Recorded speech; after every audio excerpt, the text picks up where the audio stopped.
The US women's 200-meter field seems to be relatively wide open this year. Since Allyson Felix has started focusing more on the 400 meters in about 2015, there has been a bit of a void in terms of one dominant figure in the event. The trend seems to be continuing in 2021. There is a deep field of women who are all contesting for just 3 spots on the US Olympic team to Tokyo, Japan later this summer.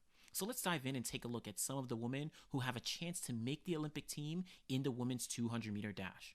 Let's start off with Sha'Carri Richardson. She has been dominating the 100-meter dash and seems like not only the favorite to make the team there, but also one of, if not the 100-meter gold medal favorite in Tokyo. But in the 200 meters, she has been proving herself as well. She has only run the 200 once this year, but her time of 22.11 seconds at the Tom Jones Memorial Invitational on April 16th is the fastest time by an American woman this year. That backs up her 22:17 from the 2019 NCAA Championships, as well as her personal best of 22 flat, which she ran last year in Florida. Richardson will have the 100 meters out of the way by the time the 200 meters rolls around at trials, so look for her to challenge for a 100-200 double win. Next up, we have Gabby Thomas. Now, Thomas is a newcomer, but arguably pretty familiar with the territory already. She actually made it to the 200-meter finals at the 2016 Olympic trials, finishing 6th place in that race. This year, she has run a personal best of 22.17 seconds at the Texas Relays back in March, which makes her the number 2 American this year, only behind Richardson. She probably has been one of the most consistent 200-meter runners of the past few years since she left Harvard. Her 2018 season was amazing, where she performed well on the Diamond League circuit, and this year she has won all but one race. Her most recent win came at the USATF Golden Games, running 22.12 seconds with a wind of plus 2.1, so barely wind aided, and she beat out a high quality field. She has never raced Sha'Carri Richardson though, so look for both of them to fight for the win at trials. Next up, there's Jenna Prandini. She is the 2-time USA champion from 2015 and 2018. She also made it onto the 2016 Olympic team with that dramatic finish in the final at the trials with Allyson Felix. After injury in 2019 and taking 2020 off, she is back and looks to be in very good form. She ran some great indoor races and has already run 22.43 seconds outdoors behind Gabby Thomas at the Texas Relays, making Prandini the number 3 American this year. She is definitely on a mission to make her second Olympic team and book her ticket to Tokyo this year. With that, let's talk about Allyson Felix. Of course, arguably the greatest 200-meter sprinter in history, she is a 3-time Olympic medalist in the event, of course winning gold in 2012. But as I noted, she just missed out on the team in 2016, getting out-leaned by Prandini and finishing 4th in that final.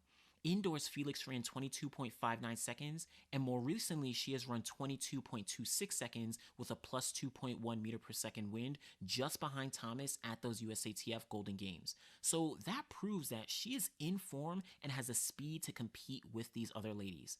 Now, it seems she will be running both the 400 and 200 meters at trials. The 400 meters is of course first, and that's the event she has been most prominent in over the past few years. So it will be interesting to see how she holds up after the 400 meters and going into the 200. Next, we also have to take a look at Brittany Brown, the silver medalist in the 200 at the 2019 Doha World Championships. Now, despite winning silver, she has definitely been a bit under the radar relative to the other ladies. She has 2 windy times of 22.39 and 22.89 seconds this year, the latter of which she finished 6th at the USATF Golden Games. She also has been working on her strength, having run a few 400-meter races this year, including setting a personal best. She definitely wants to back up that silver medal from Doha, so making the team will be the first step towards that. Angie Anellis joined Brittany Brown on that 200-meter team in Doha 2019, where she finished 4th place in the final, barely missing out on a bronze medal. Her personal best of 22.16 seconds from 2019 actually beat out Sha'Carri Richardson at the NCAA Championships that year. She is still in the NCAA right now, running for USC, and may be a factor both at NCAA Championships as well as the Olympic trials. We also saw Desiree Bryant make it to the 2019 World Championships after winning the 200 meters at USA's that year. Now, her personal best of 22.18 seconds dates all the way back to 2015, but after a 5th place finish in that Doha final, she cannot be counted out of making the team. Morlake Kinnison is also in the mix here. She has been more prominent over the 100-meter dash, but her strong record in the 200 cannot be forgotten. Her 22.53 seconds this year has her sitting at number 5 in the United States and is just 1/100th of a second off her personal best. So keep an eye out for her to potentially make that double. Now, a few other ladies to note who could also be in the mix: Kyra Jefferson, 2017 NCAA champion with a personal best of 22.02 seconds. She has been consistent in the 22-second range since then, but looking to get back down closer to her personal best and challenge for an Olympic spot. Tiana Daniels, 2019 USA champion in the 100 meters. She has a personal best of 22.51 in the 200, so could be doubling back just like some of the other ladies.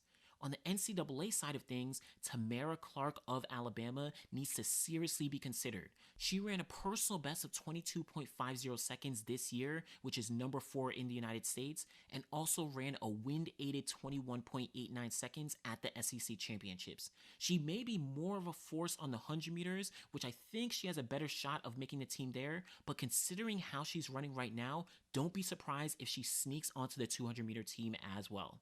Cambria Sturgis of North Carolina A&T has a strong personal best of 22.40 seconds and has already run 22 seconds multiple times this year.